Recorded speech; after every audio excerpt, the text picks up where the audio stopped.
After seeing another primetime game go under on Thursday, it's hard to feel encouraged about betting touchdown scores lately. But we've got another heavyweight matchup on deck between the Chiefs and the Bucs, so we're bound to see some points tonight, right? Right? Right.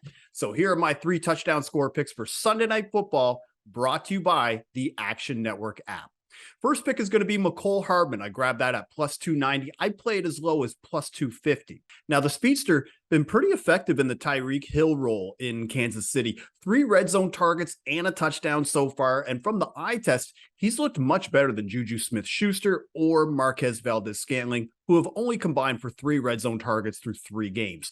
Now, this Bucs defense might be a little more vulnerable through the pass and against their secondary as opposed to the defensive line. They've allowed 3 passing touchdowns allowed this year, but 0 rushing touchdowns so far this season. Now, Hardman as well, he was plus 210 last week, and we're getting up to plus 290 to score a touchdown this week, so I really love the value here. The next pick is going to be Cameron Brate, and I grabbed that at plus 390, and I wouldn't play it any lower than plus 300. And part of the reason why I'm betting Brate is I can't really trust anybody else to be on the field. I know that this guy is going to play. He's played 3 times the amount of snaps as the next tight end on the Bucs roster and has 4 times the targets. Now, the Chiefs defense overall been pretty spotty. 3 touchdowns allowed to tight ends this year, 2 of them to Jelani Woods last week against the Colts. Now, outside of Mike Evans, it's pretty hard to trust another Buck to score, but I like Cameron Brate's chances to get in the end zone tonight. My final pick is going to be Jerick McKinnon. I was able to get him at plus 500, and I wouldn't take it any less than plus 350.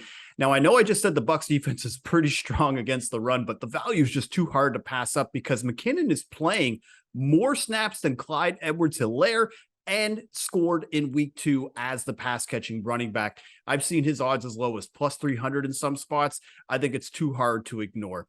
So those are my 3 picks: Jerick McKinnon, Cameron Brate, and McCole Hardman, all tracked at the Action Network app.